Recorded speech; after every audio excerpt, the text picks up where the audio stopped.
자, 그러면은 이제 신논2 교육과정반 이제 시작을 하도록 하겠습니다. 요게 이제 과정이 이제 3주 과정인데, 일단 3주 과정에 이제 여러분들에게 이제 자료가 이제 3개가 나갈 건데요. 첫 번째는 이제 여기 챕터 1 이제 수학과 교육과정 이제 받으셨죠? 그래서 이제 수학과 교육과정에 대해서 쭉 한번 알아보는 시간을 가질 거고, 제가 챕터 2는 혹시나 해가지고 이제 드렸는데, 혹시 챕터 2를 뭐 당연히 오늘 다 못 나가거든요. 그렇기 때문에 이 챕터 2를 다음 주에 가지고 오셔야 돼요. 챕터 2는 우리가 1호 계정하고 2 계정을 좀 비교하는데 좀 초점을 맞추려고 합니다. 왜냐하면 이제 이 교육과정 비교하는 게 이제 최근 기출에도 나왔고, 아마 올해까지도 생각을 해볼 만한 영역이기 때문에 아마 뭐 내년에는 뭐 이제 2 계정 중심으로만 나오겠지만, 어쨌든 1호 계정하고 2 계정을 비교하는 거는 이번 이제 시험까지는 생각을 해 두셔야 될 것 같아요. 그래서 그렇게 가지고 왔습니다. 자, 그리고 제가 1, 2월 달에 이제 새롭게 이제 진행을 했던 게 이제 핵심 노트 하고 이제 이렇게 채우는 부분인데, 그거를 일단 준비를 했기 때문에 그거 얘기를 한번 해보도록 하겠습니다. 자, 그래서 그렇게 진행을 할 거고요. 이번 주는 이제 첫 주이기 때문에 이제 수업을 이제 9시 반부터 이제 쭉 진행을 했고요. 이제 다음 주부터는 여러분들이 문제 이제 관련된, 오늘 이제 진도를 나가잖아요. 그 관련된 문제를 5문제 풀어볼 거고, 그 다음에 2주차에 5문제 풀어볼 거고, 3주차에는 이제 10문제를 풀어보는 그런 시간을 가지게 될 겁니다. 그래서 그렇게 좀 생각을 하시면 될 것 같고, 그래서 이제 마지막 주차에는 조금 이제 쉬는 시간에 좀 더 문제도 좀 풀어보고 그렇게 하셔야 될 것 같습니다.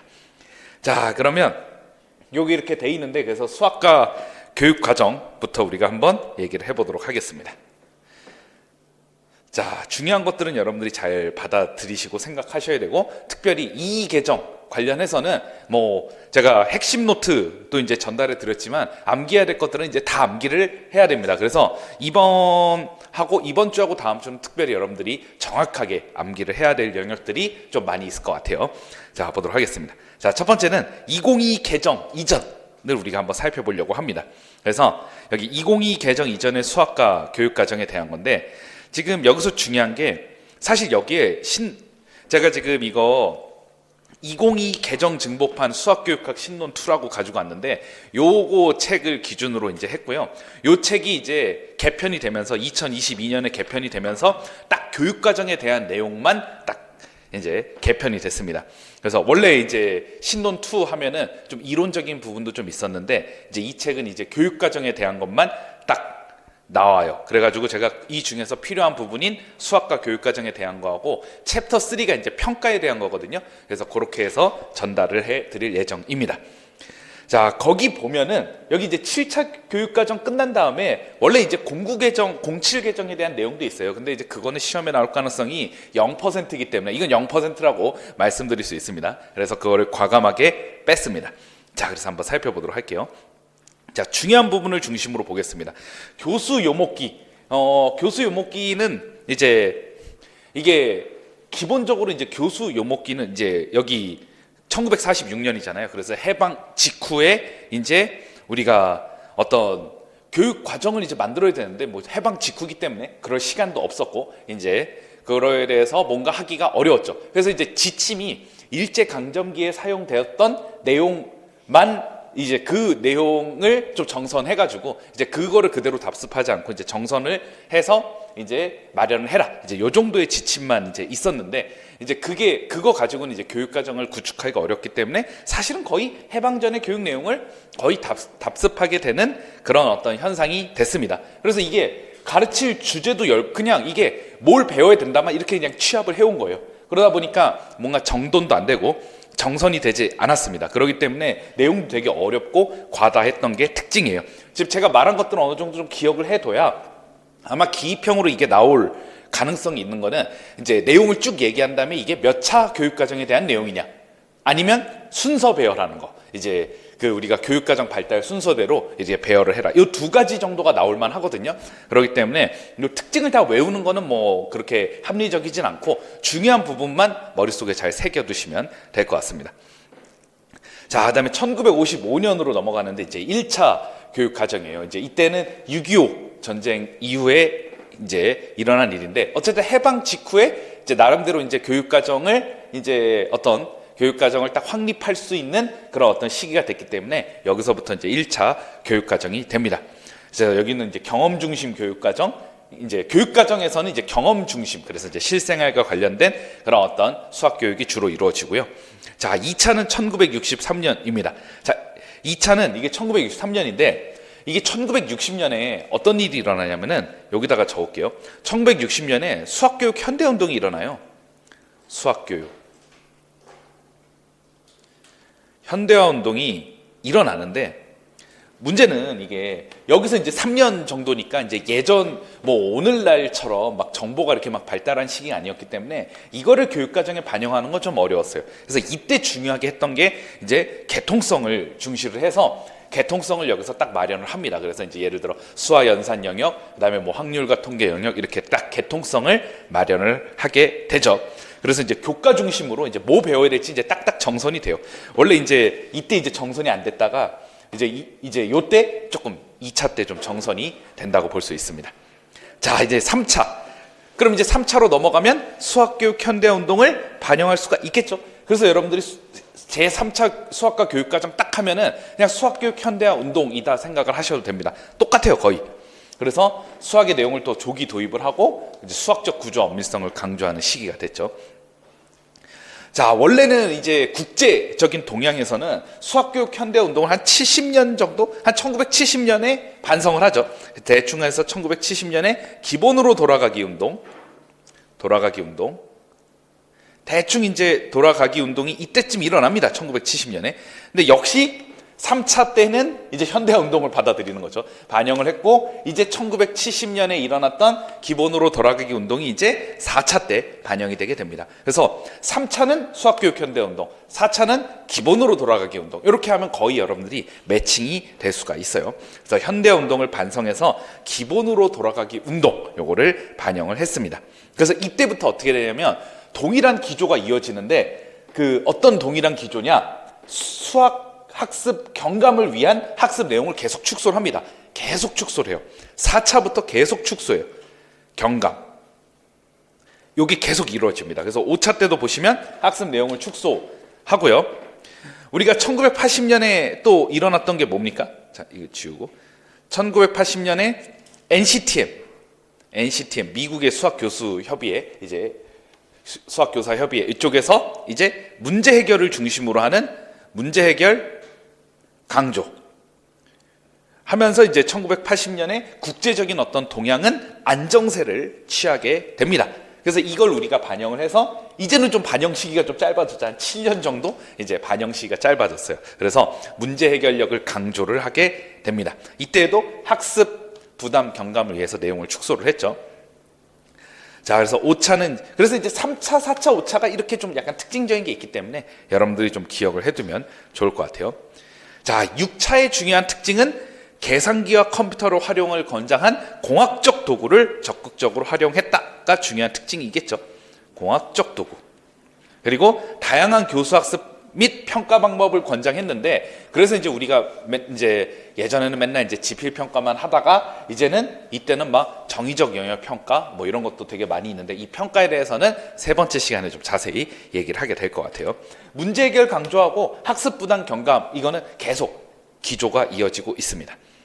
자, 7차 하면 핵심이 뭐냐? 바로 수준별 단계형 과목 선택형을 반영한 수준별 교육과정이 핵심이죠. 그래서 우리나라는 요 수준별 교육과정이 딱 되면서 안정화가 됩니다. 그 국제적인 동향에서는 1980년에 문제 해결을 강조하면서 안정세에 들어가지만 우리나라는 이제 조금 더 시기가 걸리는데 우리나라에 딱 맞게 이제 좀 수준별로 이제 고려를 해서 딱 하는 것이 안정화가 됐어요. 그래서 이제 제8차 수학과 교육과정은 없고 제7차에서 조금씩 계속 개정이 이루어지고 있습니다. 그래서 이때 되게 학습자를 중심으로 해서 이제 우리가 수준별로 딱딱딱 교육을 하게 됐죠. 이때에도 학습 부담 경감이 계속 이루어져요. 그래서 우리 이제 1호 개정하고 2 개정을 이제 비교를 좀 해봐야 되는데, 자, 1호 개정이 이게 강조가 됐습니다. 이게 되게 중요한 게 이거를 암기해야 될 건 아니에요. 암기해야 될 건 아닌데 여러분들이 혹시 기출을 조금 보시면 알겠지만 이 내용들이 굉장히 임용시험에 많이 반영이 됐습니다. 그래서 예를 들어 수학 교과 역량 임용시험에 1호 개정이 반영된 이후 수학교과 역량이 안 나온 해가 거의 없다고 볼 정도로 굉장히 중요하게 됐죠. 학습부당 경감이 나오지는 않을 테니까 이거는 제낀다고 하더라도, 자, 그래서 정의적 측면, 요 정의적 측면이 들어가면서 이제 여러 가지 평가들이 계속 문제에 나왔어요. 지난번에 제가 이제 이번에는 막 교육과정 관련한 기출 문제도 많이 실어놨는데, 보면은 막 포트폴리오 평가에서 막 이제 그것도 시험에 최근에 나왔고, 그래서 이런 것들을 우리가 이게 이때부터 다양한 평가 방법을 권장하면서 이제 맨날 GPA 평가만 하는 게 아니라 다양한 평가들이 반영되면서 정의적 측면, 요것도 이제 말씀드릴 건데, 이제 약간 흥미, 호기심, 관심 이런 것들도 이제 평가를 하는 그런 시기가 됐는데, 이 되게 강조가 됐습니다. 그리고 통계, 여러분들이 이때 당시에 기출문제를 보면 통계에서 되게 많이 나왔어요.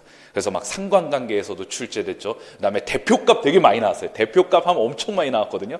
그래서 이제 막 5월, 6월에 이제 기출해설반 진행을 할 때 딱 보면은 와, 대표값 뭐 상관관계 엄청 나왔어요. 이게 굉장히 많이 나왔습니다. 막 중앙값 나오고 막 최빈값 의미도 물어보고 그랬습니다.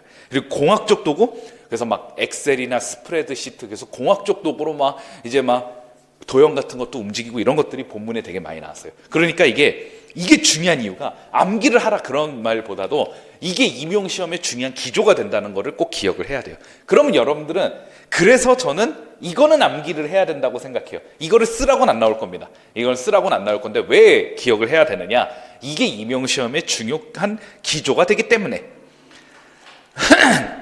그래서 이거는 좀 생각을 해둬야 될 필요가 있어요. 자, 그러면 일단 핵심 아이디어 중심의 깊이 있는 학습 추구. 핵심 아이디어의 내용이 나오진 않는다 하더라도 요걸 기입형으로 낼 수도 있겠죠. 핵심 아이디어. 요것도 뭐 얘기를 하겠습니다. 그 다음에 지능 정보화 사회의 대비. 이게 지능 정보화 사회. 이건 뭐 외워야 될 게, 지능 정보 이렇게 막 AI 같은 거잖아요. 이제 이런 것들이 좀 강조가 되는데, 사실 이거는 고등학교 진로 선택에 조금 포진이 돼 있기 때문에 나올 가능성은 좀 적다고 볼 수 있겠지만, 어쨌든 물결 친 것 정도는 그래도 기억을 해두면 좋을 것 같습니다. 그래서 지능 정보화 사회. 그 다음에 실생활 자료 중심의 통계 교육 내용 재구조화. 그래서 이게 2022 개정에서 새롭게 추가된 게 이제 상자 그림에 대한 건데, 그것도 이제 얘기를 할 건데, 그 상자 그림에 대한 내용이 이번에 나올 수도 있는, 뭐 어쨌든 그럴 수도 있죠. 그래서 기억을 해두면 좋을 것 같고요. 그다음에 이제 고교 학점제, 여기 이제 되게 이슈가 됐죠. 그래서 고교 학점제가 중요하진 않을 것 같아요. 수학교육론에서는 당연히 교육학에서는 중요하죠. 그래서 교육학 할 때 열심히 공부를 해두시고, 근데 우리하고 관련된 게 뭐가 중요할까? 과목 구조 및 내용을 재구조했잖아요. 그러니까 특별히 고등학교의 과목 구조는 잘 알고 있어야 될 것 같아요. 그래서 이게 바뀌었어요. 공통수학 1, 공통수학 2, 그리고 막 과목 명칭도 바뀌었는데, 이 부분을 조금 더 중요하게 다루고자 합니다. 그래서 여러분들이 기입형으로 나올 때 쓸 수 있어야 된다고 생각이 돼요.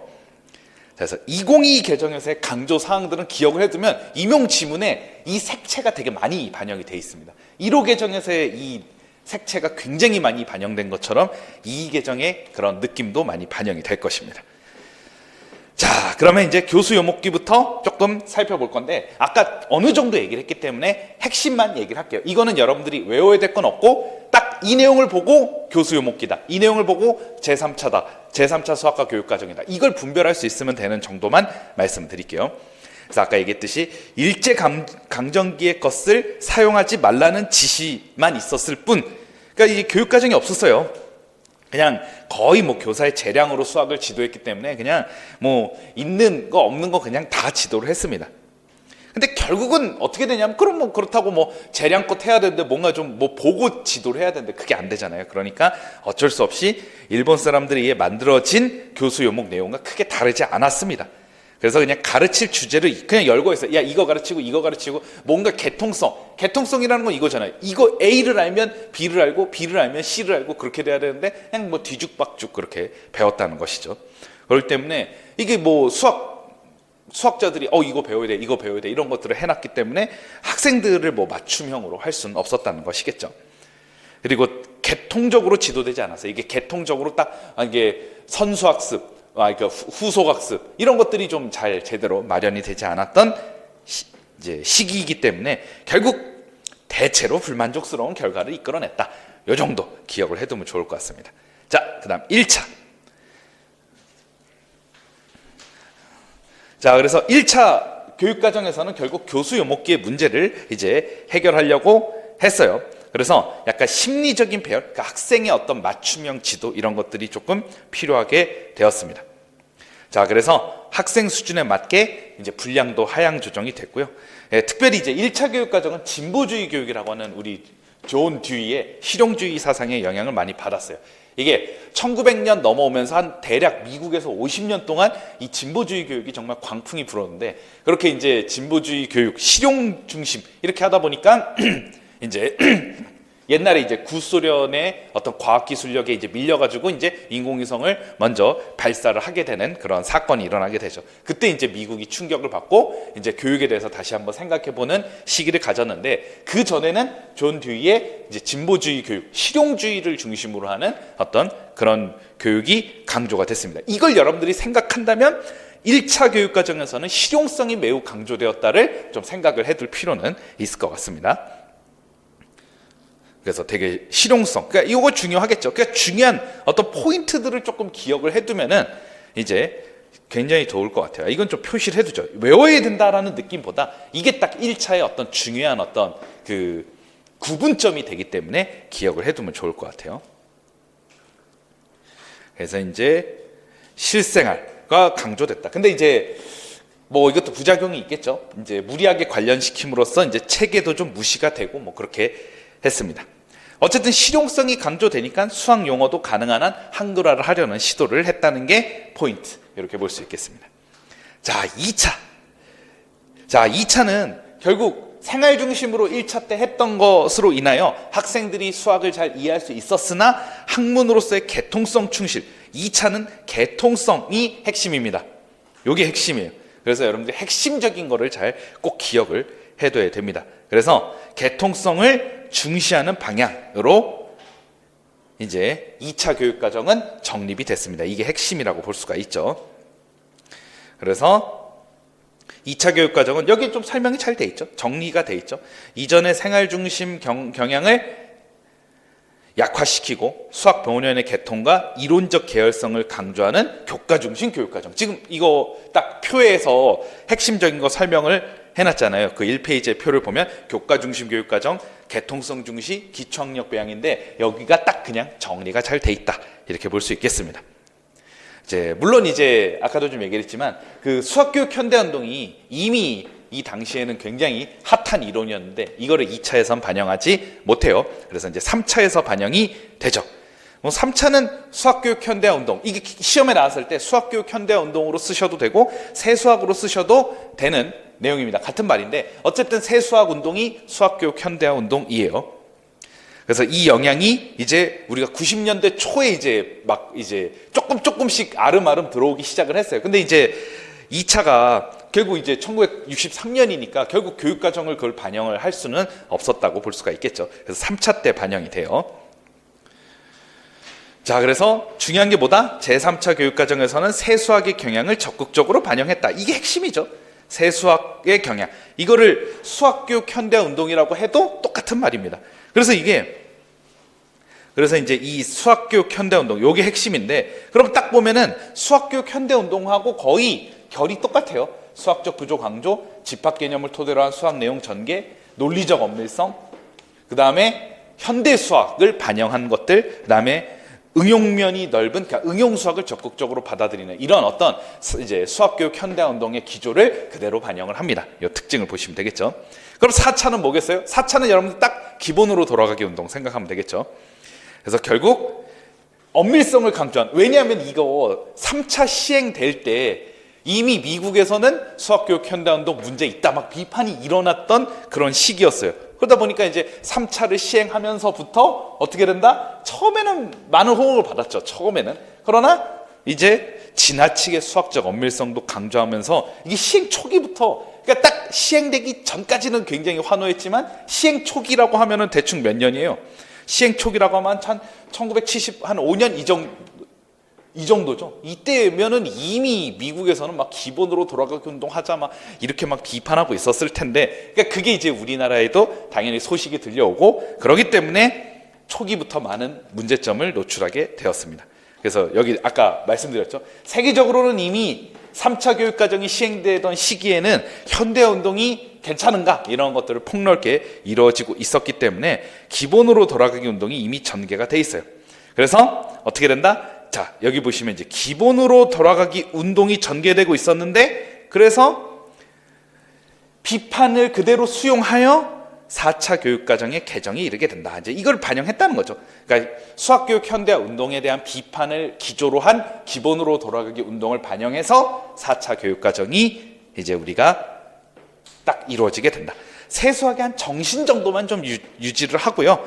이제 우리가 이제 사실 기본으로 돌아가기 운동부터 이제 문제 해결에 대한 관심을 갖게 됩니다. 물론 이제 기본으로 돌아가기 운동에서의 그런 문제는 좀 더 기초적인 어떤 계산 기능에 초점을 두는 거지만, 어찌됐든 기본으로 돌아가기 운동부터 문제 해결에 관심을 갖게 돼요. 그래서 우리도 문제 해결의 개발에 중점을 두게 됩니다. 물론 이제 이때는 조금 약간 기초 계산에 포인트를 둔 문제 해결이라고 볼 수 있어요. 지금 보면은 이제 3차 교육 과정의 문제점들을 그대로 이제 수정하고 이제 보완하는 거에 초점을 두고 있습니다. 그래서 막 지나치게 중복되는 나선식 교재 구성을 탈피했는데, 자, 이게 저도 옛날에 이랬는데 막 집합하면 막 중1 때도 하고 막 고1 때도 하고 계속 나선으로 계속해요. 계속 하는데 이런 것들을 이제 탈피하고 이제 우리가 기본 개념을, 특별히 여기에 기본 개념을 보다 철저하게 이해시킨다. 이게 기본으로 돌아가기 운동의 중요한 포인트였죠. 그러니까 기본 기능을 중점으로 둔 문제 해결 강조가 바로 4차의 중요한 포인트다. 그래서 이제 지적 발달 수준에 적합하게 재조직, 이렇게 되겠죠. 그래서 여기 보시면 기본 개념과 기본 기능에 중점을 두고 문제 해결을 신장시키는 수학 교육을 지향했는데, 근데 아직 기본 개념과 기능이 도대체 뭘까? 이거를 분명한 기준은 제시가 되지 않았어요. 어찌됐든 그래도 기본 개념, 기본 기능에 중점을 둔 기본으로 돌아가기 운동에 이제 그거를 반영한 기조다, 이렇게 보시면 되겠습니다. 하지만 이제 문제 해결 신장이 위한 수업이 적극적으로 이루어지지 못했죠. 이거가 이제 5차 때 어느 정도 보완이 됩니다. 자, 5차 되면은 1980년에 문제 해결을 강조를 한 NCTM의 그런 강조점들이 반영이 될 만한 시기이기 때문에 5차는, 그래서 보시면 여기도 신돈2에서도 팩트를 말하고 있죠. 자, 3차는 수학교육 현대운동, 4차는 기본으로 돌아가기. 이거를 이제 큰 변화의 어떤 조류를 반영한 개정이었다고 한다면, 자, 5차는 이제 좀 변화의 폭이 크지는 않는데, 어쨌든 중요한 건 뭐냐, 5차 핵심 뭐냐면 NCTM, 미국 수학교사 협의회에서 1980년대 수학, 학교 수학에 대한 권고사항 8가지 중 바로 뭐다? 문제 해결이 이거 지우려고 했던 건 아니고 강조했던 문제 해결에 초점을 둔 것.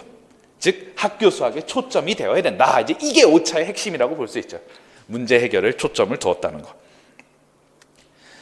그래서 결국 5차 교육과정 개정에서 추구할 가장 핵심적인 사항이 바로 문제 해결력 신장이다. 이게 이제 굉장히, 그러니까 4차 때는 약간 기본 기능에만 좀 초점을 둔, 약간 이제 좀 쉬운 수학에만 좀 초점을 뒀다고 한다면, 여기서는 정말 폭넓은 광범위한 문제 해결에 초점을 둔 것이라고 볼 수가 있겠습니다. 그래서 여기도 보면 어쨌든 4차도 문제 해결의 시도를 강화하기는 했지만 뭔가 좀 적극적으로 이루어지지는 못했어요. 그래서 5차에서는 이 문제 해결 신장이라는 조류가 큰 영향을 미치기 시작을 했죠. 그래서 5차 때 조금 더 특이사항으로 좀 봐야 되는 게 정의적 목표를 좀 강조를 한 게 여기서부터 좀 시작이 됩니다. 막 옛날에는 막 당연히 중간 기말 막 지필 고사만 평가의 기준이 되어야 되는 거 아니냐 이렇게 생각했는데, 이제 이때부터 조금씩 초점이 바뀌게 됩니다. 그래서 여기 보시면 어떤 학교 수학의 유용성, 적용 가능성, 개개인의 경험, 욕구, 흥미, 이런 것들을 반영하기 시작합니다. 이게 이제 정의적인 내용들이에요. 자, 그래서 특별히 평가를 할 때에도 정의적 목표와 문제 해결의 평가에 대해서도 언급을 했습니다. 그러니까 문제 해결 평가는 너무 당연하다고 생각하는데 여기에 정의적 목표가 포함된 그런 부분이 5차 수학과 교육과정에서는 좀 특징이다, 이렇게 볼 수 있고요. 6차로 가겠습니다. 역시 6차도 문제점을 좀 살짝 보완한 것. 그럼 이제 구분해야 될 거 아니에요. 전면적인 개정보다는 좀 부분적인 개정인데, 결국 4차, 5차의 문제 해결력을 강조를 했고 4차는 약간 좀 불완전한 기본 기능에 초점을 둔 거라고 하면 5차가 조금 더 문제 해결력을 강조를 했다고 볼 수 있는데 6차는 이제 조금 더 그거를 전략적이고 구체적으로 명시를 했다 이렇게 볼 수 있습니다. 특별히 그럼 6차의 이제 구분의 핵심은 뭐다? 정보화 사회의 적응이죠. 이게 좀 포인트. 그래서 이제 6차를 보면 지금까지 없었던 내용이 조금 들어가는데 솔직히 1번 여기 보면 1번 2번 그리고 뭐 실용성 강조하는 거야 뭐 어느 정도 들어갔고 근데 약간 계산기나 컴퓨터 이런 것들이 여기 이제 거의 처음으로 들어가기 때문에 6차 구분에서는 여러분들이 이 내용이 좀 핵심적인 거라고 볼 수 있습니다. 뭐 나머지 뭐 진로나 이런 어떤 진로도 여기 뭐 생각했던 게 좀 특징이고 다양한 교수학습 방법과 평가 방법 이런 것들은 이제 5차 때도 좀 어느 정도 있어 왔으니까 좀 구분하려면 정보화 시대의 적응 그리고 공학적 도구를 적극적으로 활용했다 이 부분을 생각하면 되겠죠. 자, 7차는 이제 정보화 세계화 뭐 이렇게 그래서 막 자기 주도적 이거는 이제 2022 개정도 마찬가지예요. 학생들 왜냐면 우리가 제7차 수학과 교육과정이라는 큰 틀에 2022 개정도 있기 때문에 그래서 여기 보시면 이제 7차가 2022 개정에서 또 반영이 됩니다. 그래서 뭐 자기 주도적 학습 뭐 이런 것들 되게 중요하죠. 이제 그래서 2번에 이거는 이제 나중에 수학교과 역량에서 자세히 얘기를 하게 될 거고요.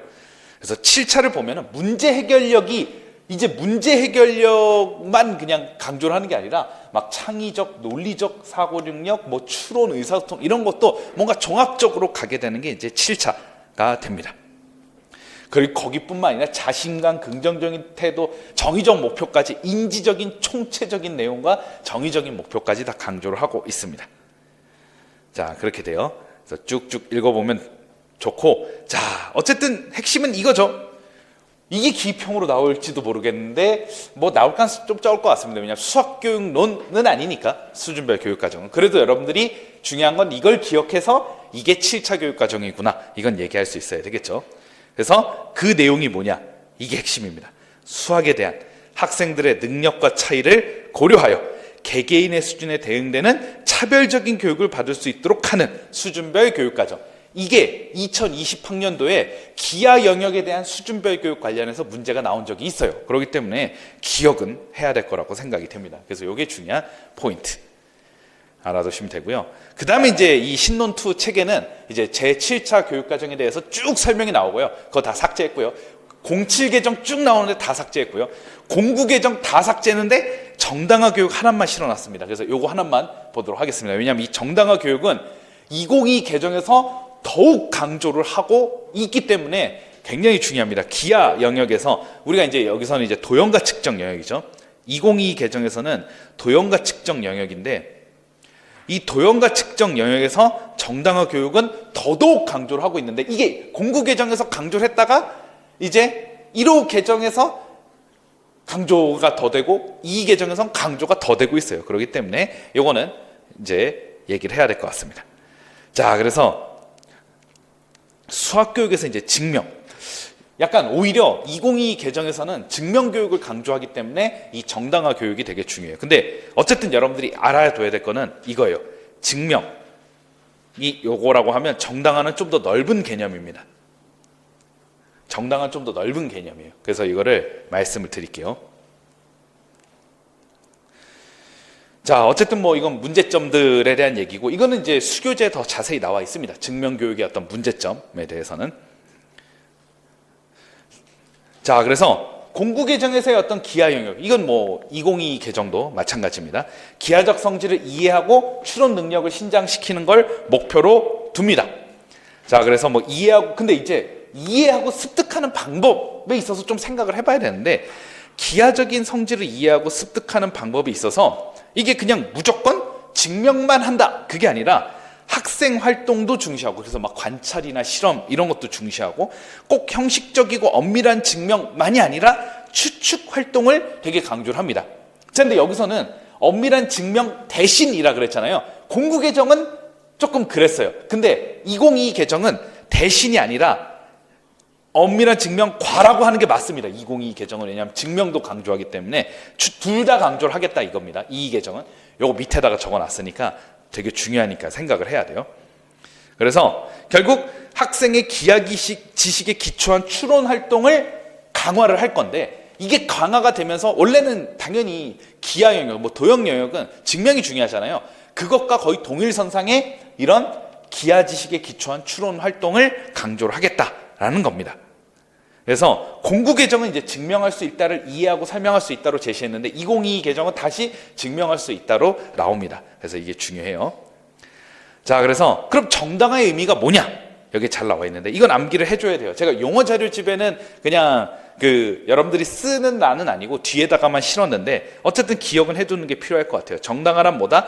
자신의 주장 또는 믿음을 타인에게 이해시키려는 시도인데, 이때 중요한 게 뭐냐면 일정 수준의 객관성을 담보할 수 있어야 돼요. 그러니까 100% 수준의 객관성을 말하는 건 아니고, 어느 정도, 이거는 그러면 우리들이 흔히 쓰는 용어로는 10중 8구 정도라는 말을 쓸 수가 있겠죠. 대략 다 고개를 어느 정도 끄덕일 정도면 된다는 거예요.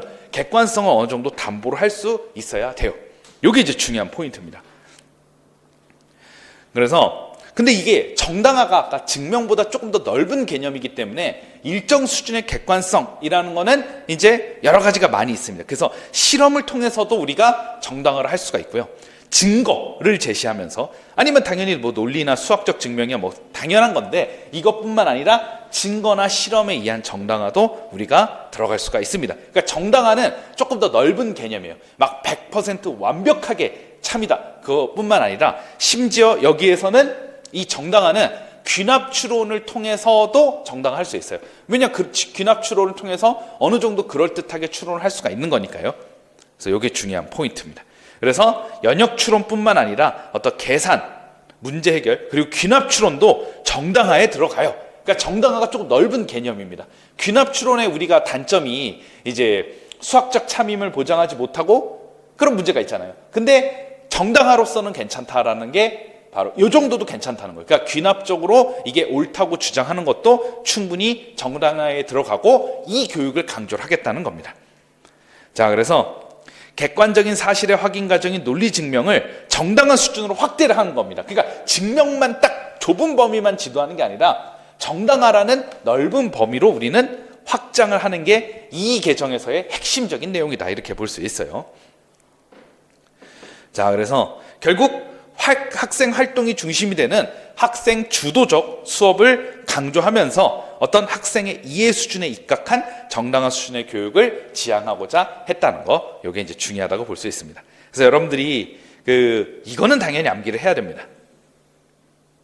여기 왜 이 개정 안 적어놨죠? 적어 주시면 굉장히 도움이 될 것 같습니다. 이 개정 수학과 교육과정.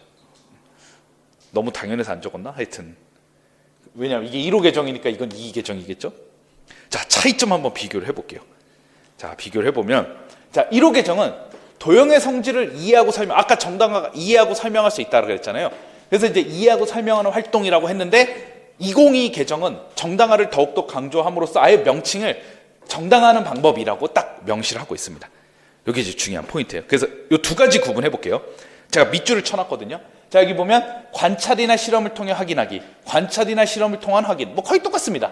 관찰이나 실험을 통한 확인. 그래서 정당화가 아까 뭐라 그랬어요? 중요한 게 뭐다? 증명을 정당한 수준으로 확대했다 그랬죠. 그러니까 확장한 겁니다. 집합적 포함 관계로서 정당화가 증명을 삼키는 거예요. 근데 정당화는 그래서 관찰이나 실험을 통해 확인하는 것도 있고요. 사례나 근거를 제시하며 설명하기가 뭘로 바뀌었어요? 사례나 근거 제시를 통한 설명, 거의 똑같습니다.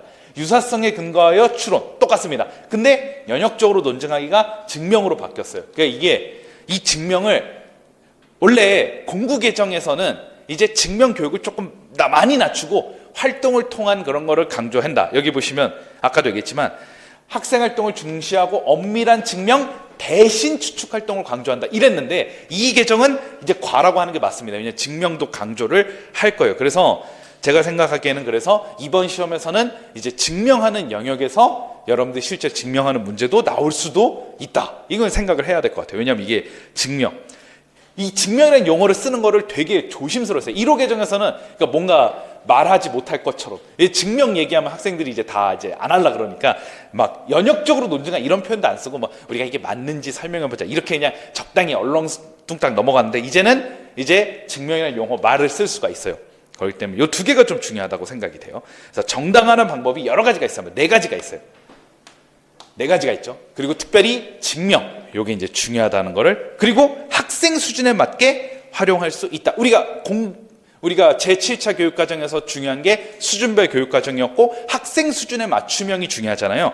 이걸 학생 수준에 맞게 기하 영역에서 정당화하는 방법이 2020학년도에 출제가 된 적이 있습니다. 그래서 제가 기출을 좀 소개를 해드릴게요. 2020학년도가 바로 밑에 제가 적어놨죠. 일단은 2004학년도부터 우리가 한번 얘기를 해보도록 할게요. 자, 이거부터 먼저 보겠습니다. 몇 페이지를 볼 거냐면요, 요거 10페이지 얘부터 먼저 볼 거예요.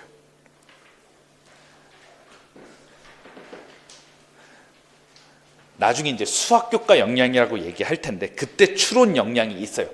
이게 정당화 교육을 좀 반영을 한 부분인데 이거에선 어떻게 나왔는지 한번 보겠습니다. 이거 당연히 암기를 해야 됩니다. 암기를 해야 돼요. 자, 일단 추론 역량을 함양하기 위해서 여기 보면 관찰, 실험, 측정 등 구체적 조작 활동. 자, 여기서 구체적 조작 활동이 이게 바로 뭐겠습니까? 아까 관찰이나 실험을 통한 확인이에요. 이건 좀 적어 놓을게요. 관찰이나 실험을 통한 확인. 자, 여기서 뭐를 확인하는 걸까요? 도형의 성질을 확인하는 겁니다. 도형의 성질. 그러니까 뭘 확인해야 되느냐? 도형의 성질을 확인을 해야 돼요. 근데 이 확인을 관찰, 실험, 측정 등 구체적 조작 활동을 하는 거예요. 뭐 예를 들어 뭐 컴퓨터를 통해서 뭐 조작해서 알아내든지 아니면 교구를 가지고 이렇게 알아내든지. 그래서 이제 교구 가지고 이제 성질을 알아내는 게 정말 최근 기출에 나왔습니다. 그래서 구의 부피를 교구를 통해서 알아내는 과정이 출제가 됐었어요, 실제로. 이게 되게 중요하다고 볼 수가 있죠. 그래서 수학의 개념, 원리, 법칙에 흥미와 관심을 갖는 게 중요해요. 그러니까 이게 좀 추가가 됐는데, 그러니까 이게 우리가 실험이나 이런 걸 하면 재밌잖아요. 그냥 막 공식적으로만 하는 게 아니라 흥미와 관심을 갖게 하는 게 중요하고, 아까 제 5차, 6차 이렇게 넘어가면서 막 흥미, 관심 이런 거를 강조하기 시작했다 그랬는데 이 계정에서도 그대로 유지가 되고 있습니다. 그래서 이게 중요하고, 자, 이게 중요한데 이거 하나 얘기 안 했네요. 굉장히 중요한 걸 얘기 안 했는데, 자, 다시 1페이지로 좀 잠깐 가주실래요? 이거 까먹으면 또 얘기 못 하니까. 알고 계실 수도 있는데, 자, 여기 보시면 제4차에 학습부당 경감이 계속 이루어졌다 그랬잖아요. 자, 5차도 그 말이 있어요. 학습부당 경감 있고, 또 볼게요. 6차도 있어요. 학습 축소 있어요. 7차도 있어요. 축소. 자, 근데 이게 근데 여기 보면은 학습부당 경감 추구가 1호까지 있어요. 있는데 2에 없어요. 2에 없어요. 이게 보시면 알겠지만 2는 줄어들었다고 얘기가 하기가 어려운데, 이게 너무 줄었다가 고등학교 수학이 이게 말아먹을 수 있기 때문에 안 줄입니다. 이제 여기는 안 줄여요. 이 안 줄이는 거를 생각을 해 두셔야 됩니다. 그래서 이거는 이따가 왜 안 줄여졌는지 근거를 말씀드릴게요. 그래서 꼭 머릿속에 생각을 해 두시라는 거. 오히려 추가된 것들이 좀 많아서 그래요. 다행히 안 까먹고 말씀을 드렸고요. 자, 그다음. 자, 여기를 보면, 자, 그러면 계속 여기로 넘어갈게요. 그래서 다양한 방법으로 탐구하고 이해를 한다. 여기 이거고요. 그 다음에 니은을 볼게요. 니은은 귀납 유추가 나와 있어요. 자, 여기에 귀납 유추에 관련이 돼 있는 게 아까 정당화 방법에 사례나, 아까 위에 거하고 같이 보시면 돼요. 사례나 근거, 제시를 통한 설명. 그리고 유사성에 근거한 추론이 있죠. 성에 근거한 추론. 이렇게 두 가지가 있어요. 그래서 연결을 지어서 여러분들이 이해를 하는 게 되게 중요한 포인트입니다. 그래서 우리가 정당화 방법으로 나올 수도 있고요. 추론 역량 중 어떤 거를 함양하기 위한 거냐 이렇게 물어볼 수도 있어요. 그래서 여러분들이 구분을 잘 해야 돼요. 이거는 정확하게 토시 하나 안 틀리고 암기를 하는 게 좋겠죠. 자, 그래서 이게 사례나 근거 제시를 통한 설명이 보통 이제 귀납 추론으로 넘어가는 거죠. 그리고 유사성에 근거한 추론이 보통 유비 추론에 들어가죠. 이게 개연적 추론입니다, 둘 다. 우리가 이거 신론만에서도 얘기했듯이 그럴 가능성이 높은 추론이에요. 그래서 이것도 정당화에 들어가는 거예요, 이것도. 그래서 수학적 추측을 제기하고 정당화해야 돼요. 이게 중요해요. 정당화를 해야 돼요.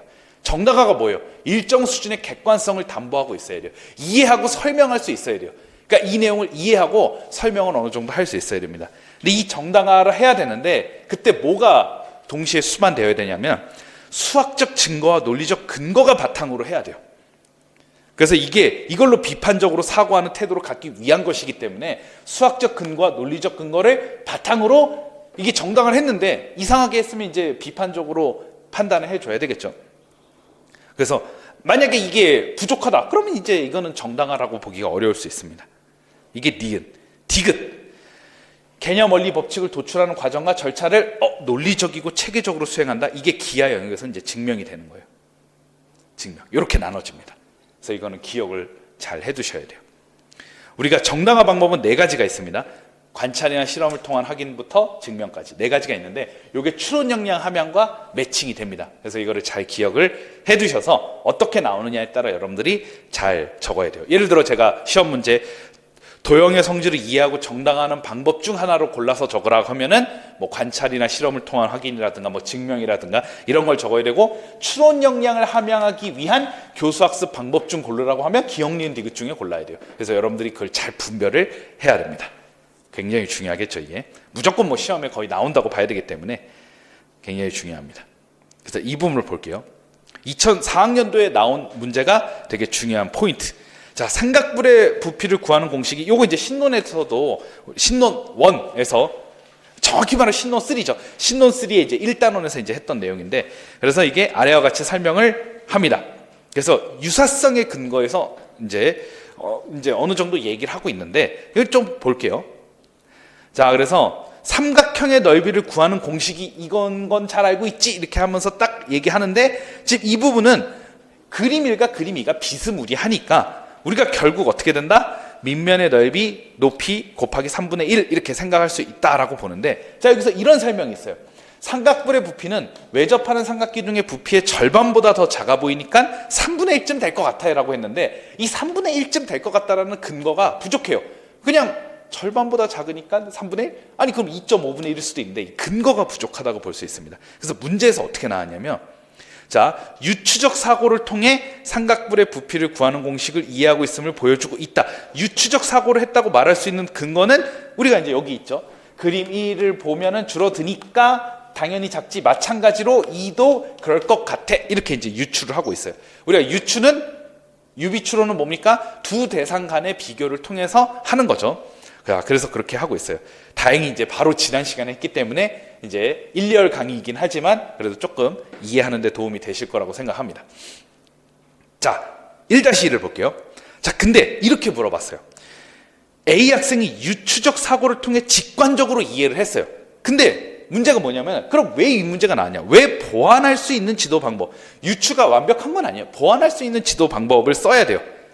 그래서 A 학생이 유추적 사고를 했는데 이걸 보완해 줘야 돼요. 그러면 A 학생 지금 딱 보니까 수준이 중1 수준이라고 볼 수 있는데, 좀 약간 중학교 수준인데, 그렇다고 보완할 수 있는 걸로 정적분을 얘기할 수는 없잖아요. 그래서 막 구분구적법을 얘기할 수는 없잖아요. 물론 그걸로 증명할 수는 있어요. 근데 그건 얘기할 수 없기 때문에 보완을 좀 해줘야 됩니다. 즉 일정 수준의 객관성을 담보하고 있으면서도 이해하고 설명할 수 있는 방법이 필요한데, 자, 이거는 이제 유추적 사고를 말할 수 있는 근거는 제가 본문에 있는 내용을 인용해서 적은 거고, 그래서 저는 이거를 썼어요. 즉 용기를 준비합니다. 그래서 즉 물을 가득 채운 다음 붓는 활동을 하는데, 무슨 말이냐, 이렇게 되는 거예요. 그러니까 이제 여기 삼각불에 있는 거에 물 가득 채워서 기둥에 3번 벗는데 꽉 찼어요. 그러면은 3분의 1이 된다라고 딱 생각할 수가 있잖아요. 3번 벗는데 딱 꽉 차면은 3분의 1이 된다고 생각할 수 있겠죠. 그럼 그거는 어느 정도 다 납득할 수 있는 근거가 되는 거예요. 이 친구는 근거가 없었어요. 절반보다 작아 보이니까 3분의 1쯤 될 것 같다 그랬는데, 물을 채워가지고 이렇게 3번 버가지고 딱 들어맞으면 이거는 근거로서 어느 정도 일정 수준의 객관성을 담보하고 있다, 이렇게 볼 수 있습니다. 자, 그래서 이 부분을 제가 지도 방법으로 적었어요. 그렇게 되면 제가 이제 그 기출도 이 계정에 맞춰서 다 기출 답안도 다 바꿨거든요. 그래서 요거 보완할 수 있는 측면 답안도 2022 계정을 바탕으로 적었습니다. 자, 이러한 유추적 사고를 왜 보완할 수 있느냐? 수학적 증거와 논리적 근거로 바탕으로 정당화했다고 볼 수는 없는데, 유추적 사고는, 그러니까 1-1에 했던 유추는 때려 맞춘 거잖아요. 절반보다 작으니까 3분의 1이 될 것 같다. 그러니까 근거 설명이 안 돼 있잖아요.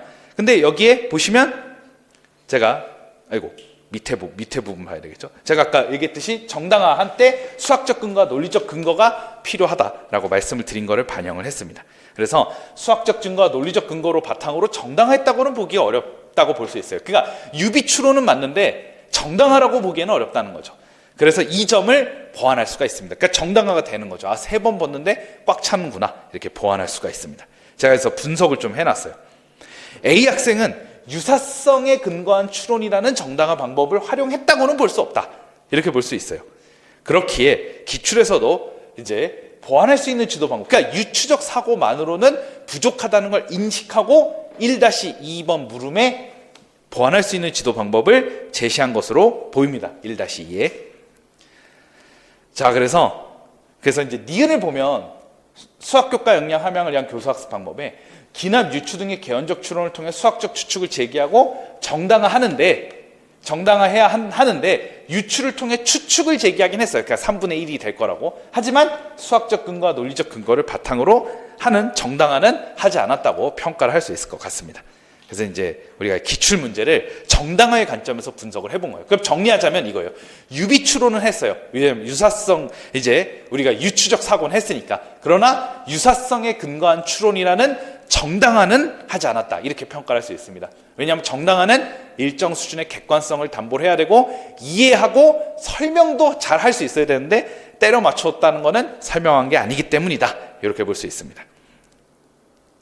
자, 2015 개정을 봅시다. 물론 1호 개정에서도 신론2에는 굉장히 많은 내용이 있지만 어차피 제가 챕터 2에 비교하는 거에다가 다 실어놨기 때문에 한 줄만 딱 적었습니다. 자, 2015 개정에서는 핵심 역량, 즉 수학교과 역량을 강조를 했는데 그게 6가지예요. 문제 해결, 추론, 의사소통. 그러니까 공부 개정에서는 이 3가지만 강조를 했는데 여기에 창의융합, 정보처리, 태도 및 실천을 추가를 했습니다. 그래서 이번에 2022 개정에서의 수학교과 역량이 또 시험 문제에 출제가 됐어요. 이거 수학교과 역량을 시험에 안 내면은 이거는 말이 안 된다고 볼 수 있기 때문에 여러분들이 잘 기억을 해둬야 됩니다. 자, 2020학년도에 나왔던 수준별 교육과정을 반영한 내용을 한번 살펴보도록 하겠습니다. 자, 추론, 우리가 이거 정당화 방법도 한번 생각을 해야 돼요. 자료일과 자료일을 개발했는데 문제가 이렇게 물어봤어요. 이게 놀라운 게 뭐냐면, 이게 저도 이 문제를 볼 때마다 놀라운데 이거 교과서 있는 내용을 알아야 돼요. 결국 이게 진짜 중요합니다. 이제 공통으로 가르치려는 원의 현에 관한 성질 기억을 써야 돼요. 제 생각엔 나중에 교과서에 증명 나오잖아요. 이렇게 증명 나오잖아요. 이거 어떤 합동 조건을 써서 증명했는가, 이게 가로칠 수도 있어요. 충분히. 그렇기 때문에, 왜냐면 증명을 되게 강조하기 때문에. 그래서 제가 이제 오후부터 이제 중학교 이론 적용반을 하게 될 텐데 그때 증명 과정도 상당히 꼼꼼하게 다룰 예정입니다. 그래서 여러분들이 잘 기억을 해둬야 돼요. 왜냐하면 어떤 문제에 따라 합동 조건을 쓸 때도 있고 안 쓸 때도 있고 되게 증명 방법이 다 다양한데 기억을 잘 해둘 필요가 있을 것 같아요. 그러니까 어느 정도 패턴만 파악하면 여러분들이 할 수 있을 텐데, 예를 들어 제가 1, 2월 달에는 이제 피타고라스 정리를 이제 닮음을 이용해서 증명하는 문제도 한번 낸 적이 있는데 어쨌든 증명 문제는 중요할 것으로 보입니다. 자, 그러면 현에 관한 성질 기억을 써야 되는 거고요. 그 다음 정당한 방법, 이렇게 물어봅니다. 이렇게 물어봤어요. 그럼 여러분들이 정당한 방법으로 물어봤다 4개 중에 써야 됩니다. 각각 써야 돼요. 그럼 이거 각각 써야 되겠죠? 안 쓰면. 자, 그러면 원에 관한 성질 기억을 서술하시오가 1점. 각각 써야 되니까 이거 2개 다 써야 1점이겠죠? 그 다음에 이 2 자료를 학생 수준에 맞게 어떻게 활용할 것인가, 즉 수준별 교육과정을 도형과 측정 영역에서 반영을 하는 거예요. 어떻게 학생 수준에 맞게 어떻게 활용을 할 것인가, 이제 이거 생각해야 되겠죠. 자, 그러면 자료를 볼게요. 자, 접어요. M이라고 해요. 자, 여기서 중요한 포인트는 2가지입니다. 첫 번째, 현의 수직이등분선은 원의 중심을 지난다. 요거하고, 그 다음에 원의 중심에서 수선을 내리면 현을 이등분한다. 요 2개라고 볼 수 있습니다. 그래서 이거에 대한 증명 과정이에요. 자, 근데 이 내용은 중요한 게 뭐냐면 이게 이거예요. 자, 그래서 제가 수직이라고 적었는데 요걸 적으신 분들이 되게 많은데 감점이 됐을 수도 있고 안 됐을 수도 있어요. 수직이라는 말을 많이 쓰는데, 왜냐하면 중학교 수학에서는 우리가 고등학교 수학처럼 가정과 결론을 철저하게 나눠서 P면 Q이다라고 이렇게 명칭은 하지 않지만 그 논리적인 토대는 그대로 갖고 옵니다. 그래서 수선의 발이라고 했잖아요. 그러니까 수선이 가정에 해당합니다. 그러니까 수선을 내렸다가 이미 가정이에요. 그래서 결론 부분에 수선과 관련된 내용을 쓰면 안 돼요, 원래는. 근데 이거를 썼을 때 질문이 되게, 블로그에 질문이 많았어요. 저 감점 될까요, 안 될까요 했는데 솔직히 저도 감점되는지 몰라요. 근데 모르는데 어쨌든 수직을 안 쓰면 감점될 확률은 0%지만 이걸 쓰면 감점될 확률이 한 20% 정도 있어요. 저도 채점 기준을 뭐 우리가 다 공개를 하는 거 아니니까 모르지만 어쨌든, 근데 여러분들이 이런 거를 보면 좀 느끼셔야 되는 게 뭐냐면, 이게 중학교 증명을 연구를 하셔야 됩니다. 연구를 하셔서 이게 가정과 결론이 철저하게 나눠져 있어요. 그래서 수선의 발을 내렸다라고 가정이 딱 들어가면 결론에 절대 쓰지 않습니다. 그러니까 이런 게 되게 중요한 부분이라고 볼 수 있어요. 교과서에서도 그래서 딱 요게 나와 있어요. 그래서 현에 내린 수선까지가 이제 가정이 되는 거죠. 현을 그럼 2등분 한다라고 해줘야 됩니다.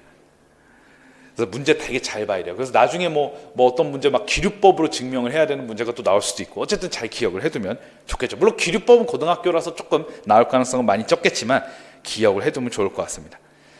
자, 그러면 1번과 2번을 보면, 그럼 1번은 여러분들이 뭐라고 하면 돼요? 관찰이나 실험을 통한 확인이라고 해야 돼요. 이제 관찰이나 실험을 통해서 확인, 아까 확인이 뭐라 그랬어요? 도형의 성질을 확인해야 됩니다. 그래서 이게 지금 도형의 성질을 확인하는 과정이에요. 원의 중심을 지나는가? 각의 크기는 뭐 수직이라고 하겠죠? 길이를 비교하시고 같다고 하겠죠? 도형의 성질을 발견을 해야 돼요. 그러니까 확인을 해줘야 됩니다. 안 하면 그것도 정당한 게 아니에요. 얘는 증명이죠. 제가 그래서 기출해설반, 원래는 연역적으로 논증하기라고 그 기출해설도 답안 다뤘는데 증명으로 다 바꿔놨습니다. 202 개정에서는 용어가 증명이라는 용어를 쓰죠. 그래서 관찰이나 실험을 통한 확인, 증명, 요 정당한 방법을 사용했습니다. 자, 근데 수준별로 그럼 어떻게 지도해야 될 것인가? 기본적으로 자료 1은 모든 학생들이 다 파악할 수 있습니다. 그래서 자료 1은 모든 수준이 낮은 학생들까지도 포함해서 원의 현에 관한 성질을 비교적 쉽게 발견할 수 있기 때문에 이걸 먼저 지도하고, 그리고 2도 지도를 하긴 할 텐데, 참임을 확인하기 위해서. 근데 이제 얘는 이제 모든 사람이 다 이해하지 못할 수도 있어요. 그러니까 이제 순서는 1을 먼저 해야, 이걸 반영한 지도는 저는 순서로 관점을 봤어요. 자료 1을 먼저 해야 된다는 거예요. 자료 2를 먼저 했다. 그러면 수학을 포기하겠죠. 그러니까 이제 1을 먼저 해서 학생들이 성질을 발견했어요. 그러면 2는 이해하는 학생도 있고 못하는 학생도 있겠지만 어쨌든 자료 1만 이해한 학생이든 둘 다 이해한 학생이든 원의 현에 관한 성질은 알아낼 수 있다는 거죠. 그러니까 이제 그거는 이제 수준별로 하겠다라는 거예요. 그러니까 이제 그렇잖아요. 우리가 뭐 저도 과외 같은 거 하면은 막 얘가 아무리 잘해야 3수준이다. 그럼 막 이제 막 진짜 막 별 3개짜리 안 풀게 한단 말이에요, 일부러. 그럼 이제 딱 그걸 목표로 하는 건데, 이것도 마찬가지. 이것도 이해할 수 있으면 뭐 좋겠지만 못하면 그래도 성질은 알고 넘어가야 돼요. 왜냐하면 알아야 그 다음 걸 갈 수 있으니까. 그러니까 수준별로 지도를 해야 된다는 건 좀 그런 부분이 있어요. 특별히 기하 영역에서는 수준이 되게 중요한 게, 이제 반일레 기하학습 수준 이론에서도 얘기를 했듯이 굉장히 이제 수준차가 극명하게 날 수 있는 부분이 이 도형과 측정 영역이기 때문에 특별히 수준별 교육과정을 잘 적용할 수 있는 내용이다, 이렇게 볼 수 있겠습니다. 그래서 이렇게 활용을 하는 게 중요하다, 이렇게 볼 수 있겠네요. 자, 그러면 여기까지 해서 우리가 첫 번째 타임으로 딱 해가지고 이제 우리가 그 2022 개정 전에 이제 교육과정에서 쭉 얘기를 했고요. 한 타임 있다가 이제 정말 중요한, 이건 뭐 거의 암기할 게 산더미 같은 이 개정에 대해서 말씀을 드리도록 하겠습니다.